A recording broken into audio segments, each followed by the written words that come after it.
Now, there's a very big conference been going on in London this week. It's organised by University College London, and its subject caught our eye. It's about capitalism and whether it's sustainable and if there might be alternatives to it. Now, how capitalism functions is really right at the heart of a lot of the stories that we cover on Outside Source, so we thought we would take a few minutes to explore this idea. We've invited two of those attending the conference. They're here. Liam Halligan's an economist, and Ruslan Dzarasov is an economist from Plekhanov University in Moscow. And I guess discussions about capitalism often focus on equality. I've got three graphs to show you before we talk with our guests. This one shows the share of the US national income going to the top 10% of people, and you can see it's almost as high as it's ever been. The second graph looks at the decline of the US middle class. You might have seen a lot written about this in the last couple of weeks, and you can see here the amount of money that the middle class has is reducing. But there's one more graph, and this offers a quite different perspective. This looks at the rate at which the global level of poverty has fallen. One statistic here is world poverty fell by 80% between 1970 and 2006. But I guess statistics are only going to get us so far, so let's talk with both of our guests. Thank you very much for coming straight down from this conference. When you consider the idea of wealth redistribution, of addressing inequality, do you think we are onto the best system?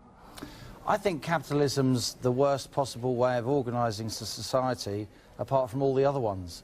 It's clear from your graphs, Ross, even though capitalism has been very successful as it's spread around the world at lifting people out of poverty, literally hundreds of millions of people have been lifted out of poverty in the last 10 to 15 years as we've had so-called globalisation.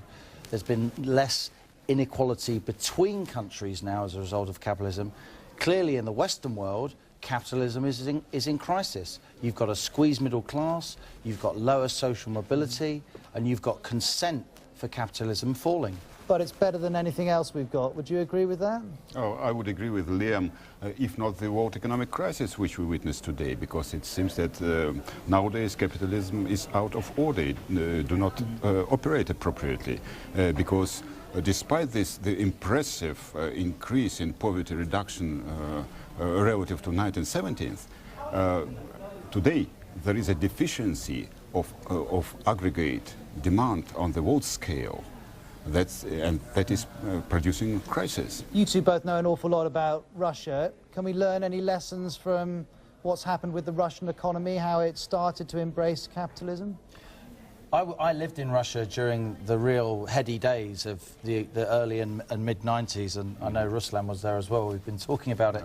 And of course, it was a terrible transition. A lot of people were vulnerable. I would say, though, that most Russians, if you talk to them, of course there are winners and losers. Most Russians would say the current system, despite its excesses, despite the oligarchs, life in general for the median person is better. There's more freedom of speech, there's more freedom of thought, you can be an entrepreneur. It's not quite as we in the West would like it, but I think for a lot of Russian people they'd say they have a better life than did their grandparents.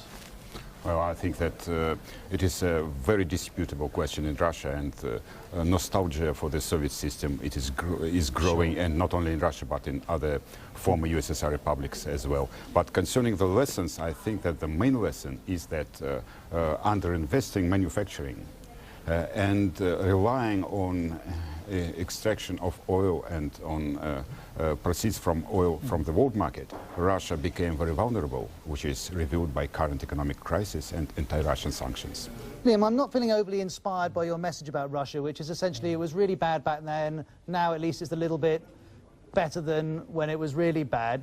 Shouldn't we be aiming for something a bit higher, something a bit more transformational in our societies? Well, I think what's happened in Russia in the last 20 years is say, 50 years or even 100 years of Western history has been compressed. You've had history on fast forward in Russia. If you look at the income distribution, even though at the top of society you've got, you know, a gilded elite, if you like, the oligarchs, the kleptocrats, some would call them, who control a lot of wealth, actually GDP per head has gone up very sharply in Russia compared to the bad old days of the early 90s. And even Western statistics, if you look at the Gini coefficient, as we academics say, what's that? Which is the main measure of inequality, the Gini coefficient in Russia is now roughly where it is in the US.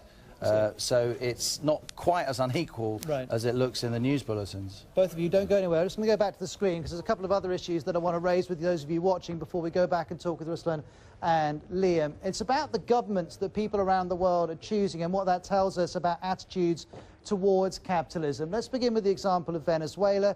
Just in the last couple of weeks, we had really significant parliamentary elections. The centre-right opposition won control of parliament, something they haven't had for almost 2 decades because the socialist movement Hugo Chavez created has been in control there. Not anymore. Make of that what you will. Come across to here in the UK. Earlier in the year, the Conservatives won a full majority in the House of Commons. If we switch from the UK to Greece, well, this is a different example because there, at the beginning of the year, Syriza, a left-wing party, won. In fact, it was re-elected after it negotiated that bailout deal with its creditors.